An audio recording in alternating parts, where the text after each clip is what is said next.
Il fallait maintenant réaliser sur le terrain cette existence sur papier. Le provincial de la province de Belgique fit appel à des volontaires. Parmi les nombreux qui se présentèrent, il choisit ceux qui lui semblaient les plus aptes. Le père Émile van Engstove, recteur du collège de Saint-Stanislas de Mons, supérieur de la mission, le père Jean-Baptiste Dumont, ingénieur, ancien missionnaire en Inde, et le père Édouard Liagre, professeur de rhétorique au collège Notre-Dame de la Paix à Namur. Le frère François de Sadler, qui avait déjà passé 12 ans dans la mission de Zambèze, le frère Edmond Lombary, menuisier, le frère Justin Gillet, qui remplissait la fonction d'infirmier, le scolastique Ernest de Meulemester. Vinrent s'ajouter deux aides laïques, M. Charles Petit et Auguste Van Hout, qui entreraient dans la compagnie. Après l'accueil extrêmement bienveillant des autorités et des pères scotistes à Boma, ils se rendirent à Matadi, où ils trouvèrent des porteurs et qu'ils quittaient le 22 avril. Le tronçon déjà achevé du chemin de fer Matadi-Léopoldville les transporta sur une quinzaine de kilomètres. De là, ils se mirent en route sur le fameux sentier des caravanes. C'est au cours de cette marche extrêmement pénible que le père Dumont tomba malade.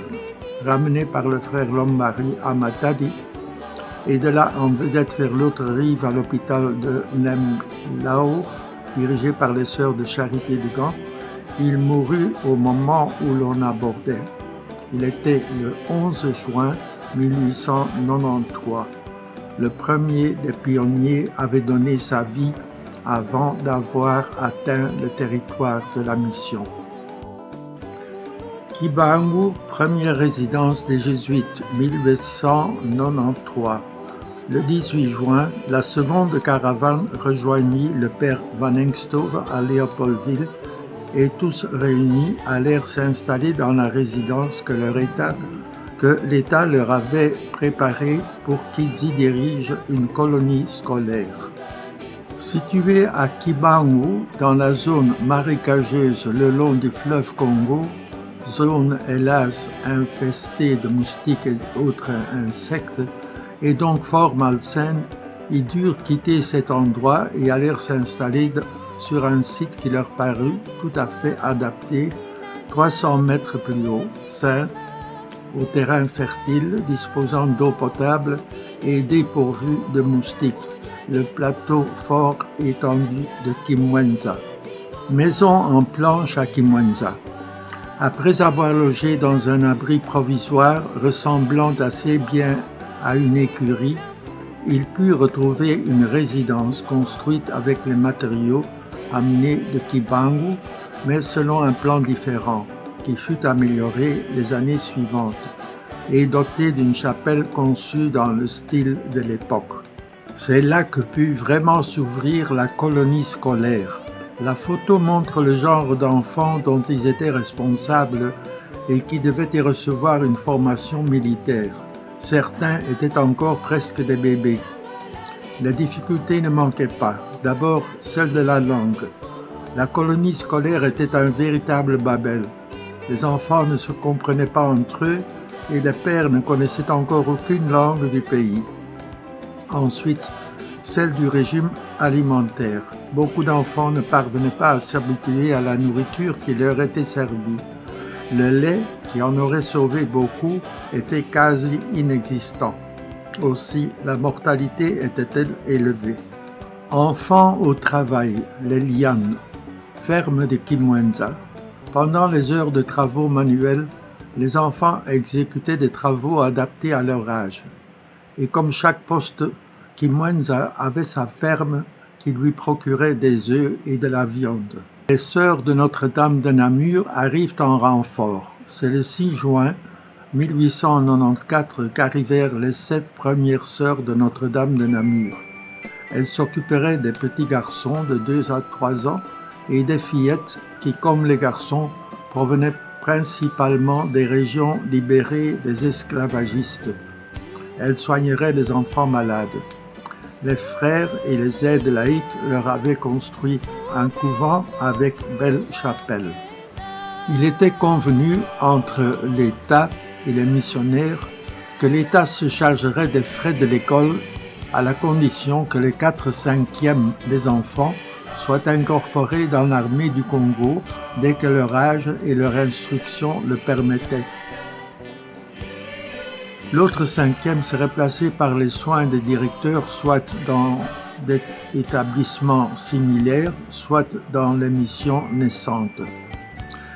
Dès le début, le père Van Engstove se mit donc à visiter la région à la recherche d'un emplacement pour une future résidence. Le 17 novembre, sur invitation et avec l'aide du commissaire Kostermans, il fixa son choix sur le plateau de Kisantu, sain, fertile et ne manquant pas d'eau potable. Sans tarder, le frère de Sadler et Van Houte se mettent à construire, avec l'aide de travailleurs retraités sur place et d'une bonne dizaine d'enfants venus de Kimwenza, une première résidence qui leur permette de quitter la hutte qui leur avait servi d'abri provisoire. Quand les frères et leurs travailleurs auront bien maîtrisé la technique de la construction en briques, viendront les résidences en dur, comme on disait, avec étages et toits de tôle. Une première qui, suite au développement rapide de la mission, devint trop petite et fut suivie en 1913 de la somptueuse construction bien connue qui actuellement encore sert de cure au clergé de Kisantu. Au même rythme que les résidences, on édifia les églises. Pour commencer, une chapelle assez modeste, puis une église à belle allure, témoignage de la maîtrise des frères architectes bâtisseurs. La vue intérieure nous en montre une première version. Avec les années, elle devient trop exiguë et dès 1926, on songea à l'édification d'une grande église, la majestueuse cathédrale actuelle. Kisantu, évangélisation au village. Mais le père Van Engstove n'avait pas attendu si longtemps pour commencer le véritable travail d'évangélisation. Dès les premiers jours, il s'était mis à visiter les villages, gagnant aisément la sympathie des chefs et des villageois grâce à sa personnalité attachante, sa bienveillance, sa bonté. Il put commencer à enseigner à de petits groupes la doctrine de la foi chrétienne et obtenir des enfants pour une première petite école. Un des objectifs prioritaires que s'était fixé Van Engstoven était de former des catéchistes, précieux auxiliaires des missionnaires, trop peu nombreux pour évangéliser l'immense territoire de la mission. Il imagina aussi une méthode originale. Il fonderait des postes secondaires qu'il nomma École Ferme Chapelle, nom qui en indiquait le but. Enseignement, travail, prière. À proximité des villages, elle formerait des hameaux autonomes où vivraient quelques dizaines d'enfants sous la direction d'un catéchiste. De cette manière, elle soustrayait les enfants à l'influence négative des coutumes païennes traditionnelles et permettait de les élever dans un climat chrétien tout en leur donnant une première instruction en écriture, lecture et calcul et les formant à de nouvelles formes d'élevage et d'agriculture.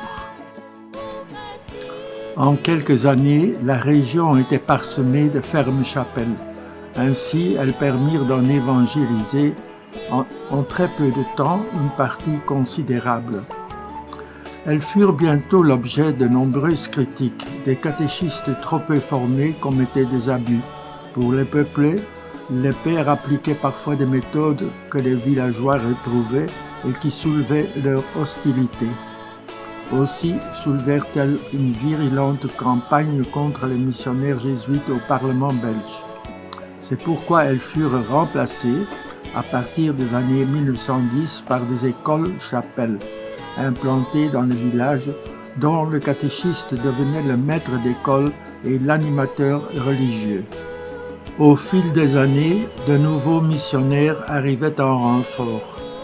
On voit ici quelques grands pionniers, le père de Vos, qui deviendrait préfet apostolique de la mission, le père Liagre, supérieur de Kimwenza, mort en 1899, le père Van Engstove, qui irait fonder Wombali et y mourrait en 1906, le père Butaille, fondateur de l'Emfo, auteur d'un dictionnaire et d'une grammaire kikongo, et le père Hendricks, fondateur de la mission de Mpese, victime de la maladie du sommeil, mort à Louvain en 1905. Entre-temps, Kisantu, grand centre de la mission, se développait un peu à la manière des grandes abbayes du Moyen Âge. En 1896, près de 36 hectares étaient en culture. On comptait plus de 600 têtes de petits et de grands bétail. Mais ce qui deviendrait le grand point d'attraction de la mission de Kisantu était le jardin du frère Gillet.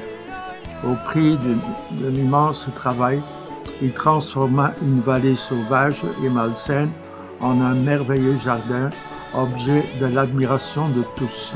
Mais il ne faut pas oublier l'infirmerie avec le frère Van den Bos et le lazaret où l'abbé Van der Rist lutta contre la terrible mangeuse d'hommes, la maladie du sommeil.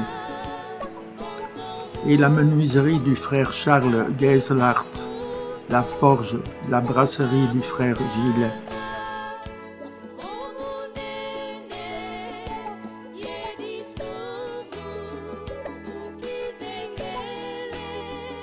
Ntetemboeto, notre étoile, 1902. Et l'imprimerie avec le frère Molitor. Dès 1902, fit paraître en Kikongo la revue de la mission Ntemboeto, ainsi qu'une quantité de publications, catéchismes, récits bibliques, cours élémentaires de français, de calcul, de sciences naturelles. Ntetemboeto continua à paraître jusqu'à l'interdiction par Mobutu le 8 février 1973. Kisantu, tracer les routes reliant les postes. Le frère Vanute s'illustra en traçant plusieurs centaines de kilomètres de routes reliant les principaux postes de mission. Le frère de Sadler introduisit le fameux char à bœufs dont il avait appris toute la technique en Afrique du Sud et dans la mission du Zambèze. Le char rendit de grands services jusqu'à son remplacement par les premières automobiles telles que la Ford Model T.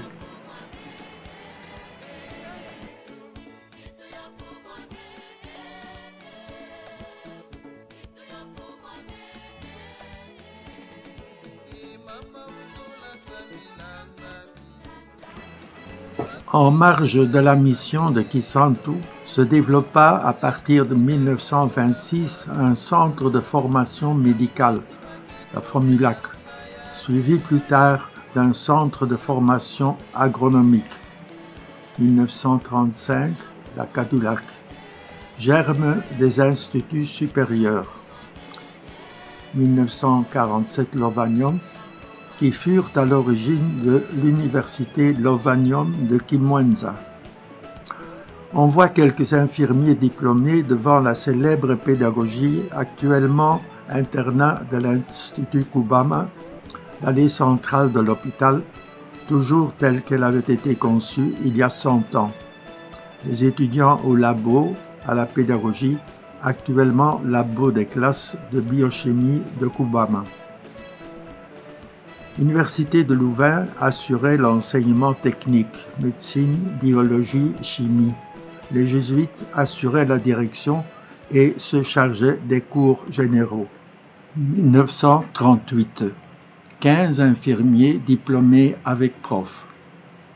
Tandis que l'hôpital se construit, 5 élèves commencent des études d'infirmiers d'une durée de 3 ans. 24 sur 40 recevront un diplôme entre 1930 et 1938. Au fil du temps, de nouveaux postes virent le jour Dembo, Lemfu, Buense, Sanda, Ekipako, Mpese, Yungu Ngidinga et plus tard Kimvula et Maïdi. Dembo, florissant pendant quelques années, fut abandonné dès 1900, puis refondé en 1906.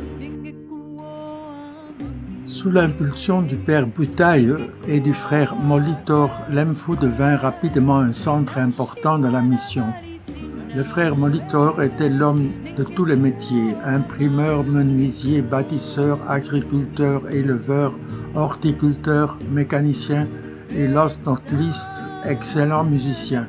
Il construisit résidences, églises, écoles, chapelles et couvents des sœurs, décora les jardins, dirigea les ateliers et une fanfare célèbre.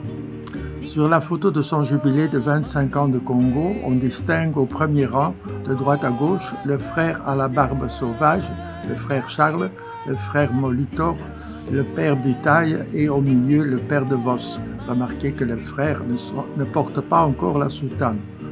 Une photo plus tardive nous le montre avec, à sa droite sur la photo, le père de Vret, oncle des pères Triaille, constructeur génial de cette prouesse technique qu'est la centrale hydraulique sur la Lugua à Lemfu.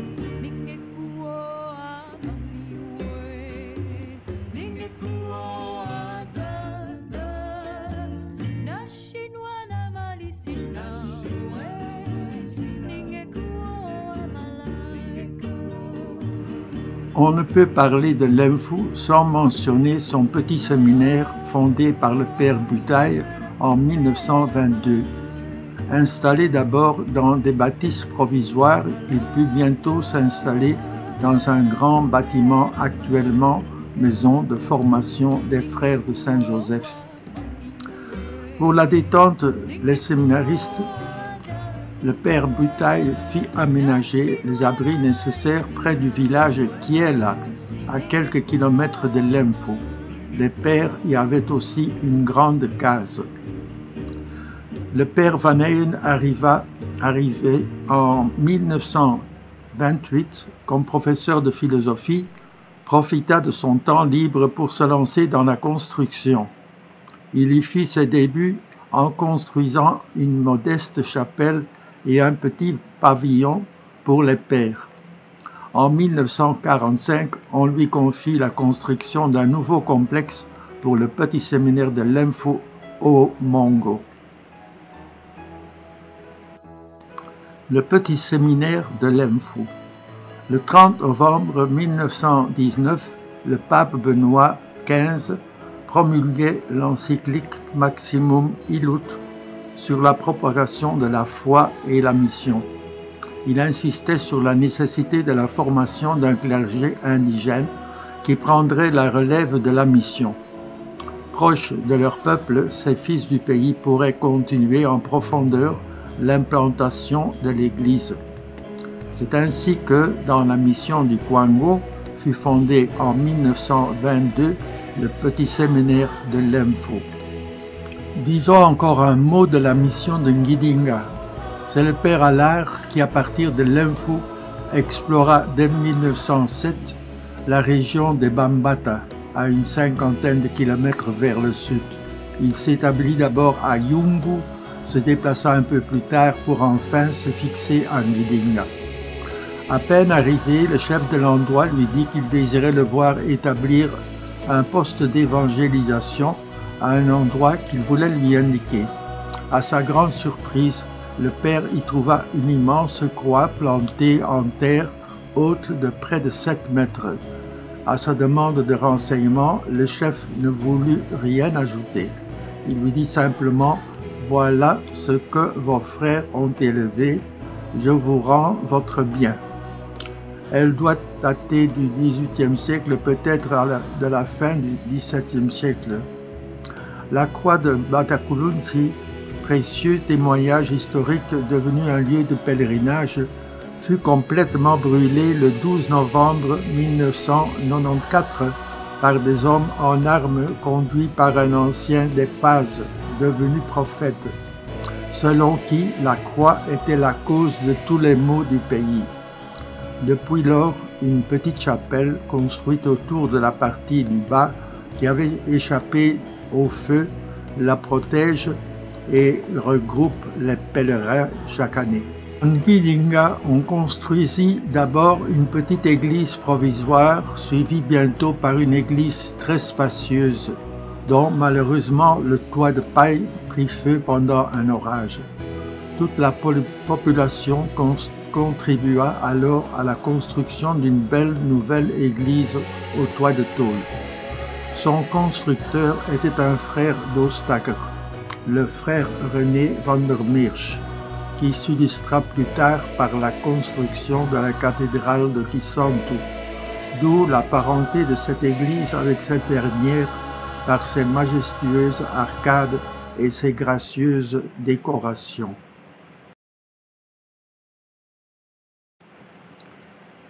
Il est vrai que dès le début de 1894, à peine 8 mois après l'arrivée des Jésuites au Congo, le père Liagre, supérieur de Kimwenza, avait adressé au commissaire de district du Kwango oriental à Popokabaka la demande de pouvoir installer des missionnaires dans cette région. Le commissaire avait répondu qu'il ne croyait pas encore le moment venu pour une telle installation, les bases de la paix n'étant pas encore assez solides. De Lemfou, le père Butaille essaya à plusieurs reprises d'atteindre le Kwango et d'y établir un poste, mais toujours sans succès. Dans sa notice historique sur la fondation et l'histoire des 20 premières années de la mission de Lemfou, il écrit « En 1900, il fut chargé par le père Van Engstove d'aller en reconnaissance vers l'Est, si possible jusqu'au Kwango, car nous sommes en titre des missionnaires du Kwango. Il faudrait vérifier cette dénomination et nous trouver une voie vers le Kwango, afin de l'occuper effectivement. » Il relate ensuite son premier voyage. À mi-chemin, il dut vaincre la peur d'un chef dont les guerriers en armes s'apprêtaient à le tuer, mais qui finit par l'accueillir fort amicalement et le dissuada d'aller plus loin, lui expliquant qu'au-delà, le pays était fermé par les Bayaka et qu'à aucun prix il ne livrerait le passage.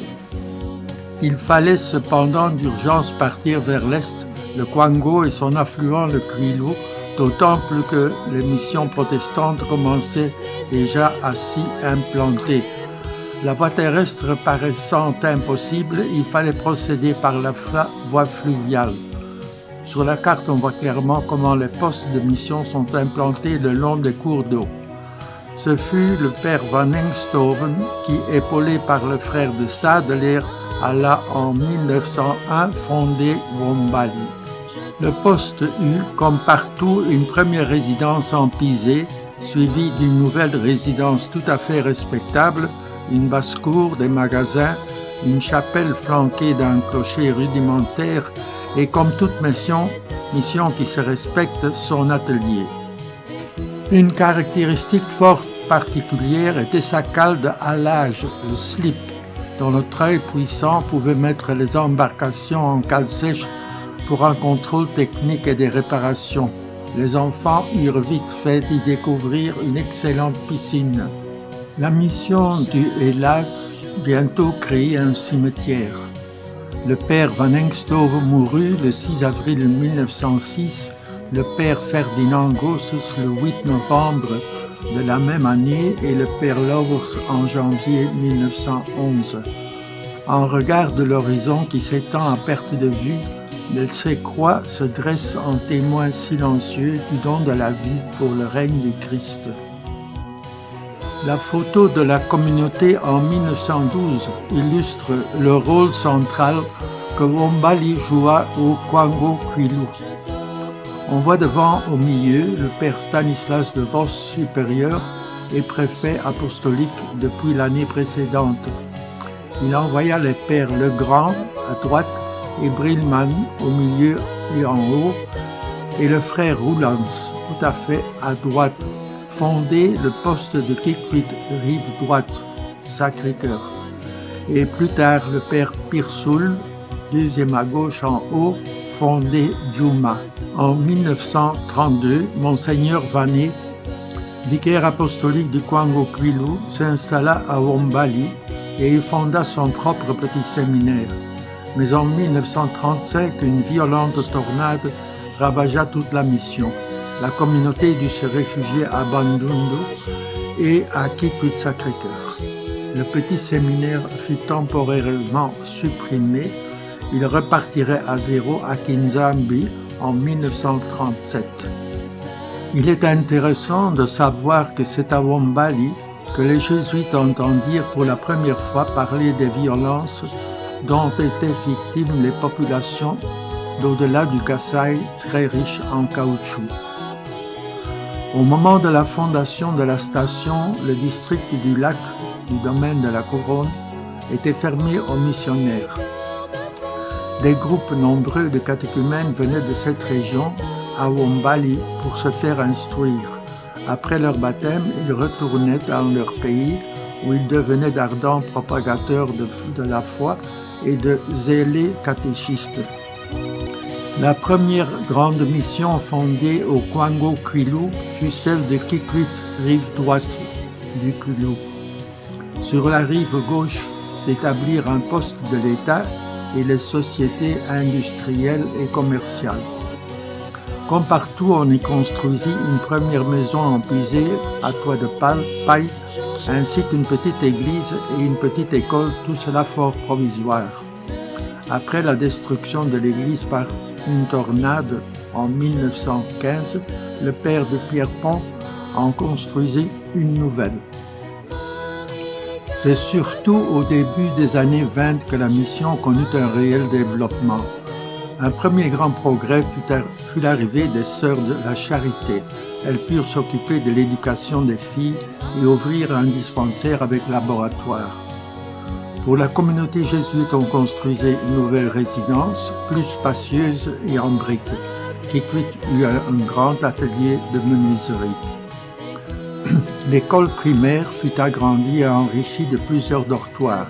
Sur l'avant-plan de cette photo, on distingue des rails. Il s'agit d'un décoville, petit chemin de fer à faible écartement sur lequel on peut pousser des wagonnets, comme on le voit pratiquer à Kisantu pour le transport des briques. Kikwit fut construit pour faciliter le transport des grumes provenant de la forêt proche de la mission, riche en arbres pouvant fournir du bois pour les constructions et les meubles. On put ainsi pourvoir en bois la scierie dont la mission s'était dotée.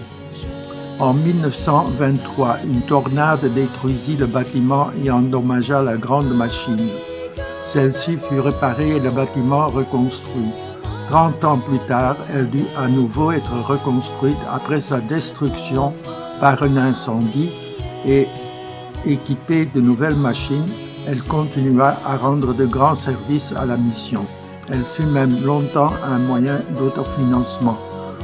En plus d'un four à briques, la mission se dota également d'un four à tuiles qui fut abandonné faute de rendement suffisant. En 1929, la communauté de Kikwit Sacré-Cœur comptait 9 membres. La nouvelle résidence devint trop exiguë et il fallait songer à construire plus grand. Aussi construisit-on une prestigieuse résidence qui put être occupée dès juillet 1931. Au 13 juillet de cette année, le diaire de la mission mentionne « On dîne et on loge dans la nouvelle maison qui a été bénie ». Et dans les lettres annuelles 1930-31, la maison d'habitation des missionnaires ressemble plutôt à un palace-hôtel qu'à une maison religieuse. Elle avait 2 étages et son entrée flanquée de 2 tourterelles lui donnait cet aspect de palace, mais elle manquait singulièrement d'esthétique. Il fallut aussi supprimer le second étage pour des raisons qu'un architecte pourra sans doute vous expliquer. Quittons à présent Kikwit et dirigeons-nous vers cette autre grande mission au Kwilu, la mission de Djouma, où nous avons célébré l'ouverture de l'anniversaire des 125 ans de la mission du Kwango. Avant de nous y rendre, rappelons-nous que sa fondation fut précédée de celle de 4 autres missions importantes. En 1915, Ngoa, sur le Kwango, qui sera déplacé à Popokabaka. Également en 1915, la mission de Libreville, Soa, au confluent Kwilu-Kwenge. L'année suivante, Mbao, Kimbao, sur Inzia Nsai, et en 1918, Kingunji, sur la Lukula. Remarquez qu'elles sont situées sur une ligne est-ouest. Comme Kisantu était relié à Ngoa par une route par Lemfu, Ngidinga et Kimvula, elle constituait ainsi les relais de la voie reliant Kisantu à Kikwit. Elle formait aussi la ligne médiane destinée à bloquer l'expansion protestante venue du Kwilu et visant à s'installer sur le cours des rivières de la région.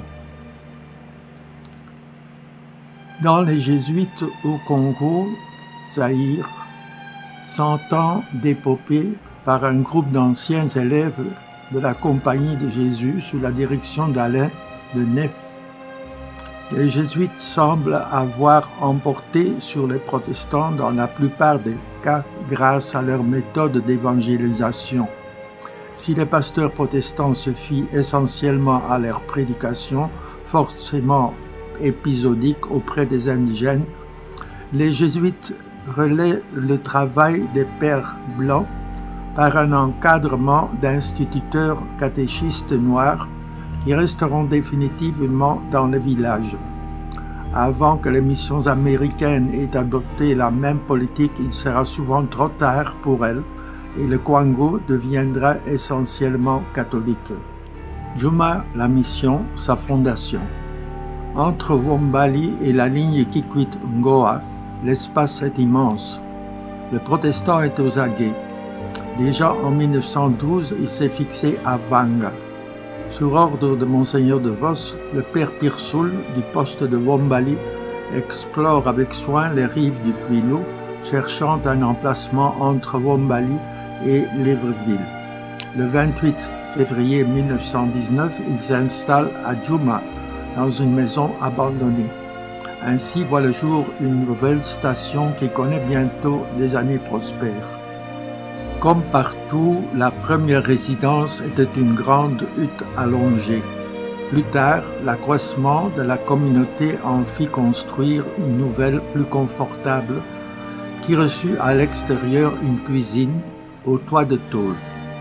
La première église était du même style. Quelques mètres plus loin, un petit clocher. Dans le chœur, l'autel devait émerveiller les fidèles. Un poteau puissant soutenait la charpente de la longue nef centrale. La bicyclette permet aux frères Philippi de parcourir la mission sans trop se fatiguer. La plupart des missions étaient situées dans des endroits où l'on aurait en vain cherché un hôtel 3 étoiles. Une maison d'hôte n'était donc pas un luxe superflu. Dès 1921, soit 2 ans après sa fondation, Djouma avait son école. Au début, les classes étaient en plein air, à proximité de l'église. Deuxième image. À voir les regards soupçonneux des élèves de cette classe, ils doivent être fort intrigués par la caméra. À cette époque, une mystérieuse boîte noire dressée sur un trépied, derrière laquelle, couvert d'un long drap noir, disparaissait le photographe. Comme on le voit, le port de l'uniforme blanc-bleu n'était pas encore obligatoire.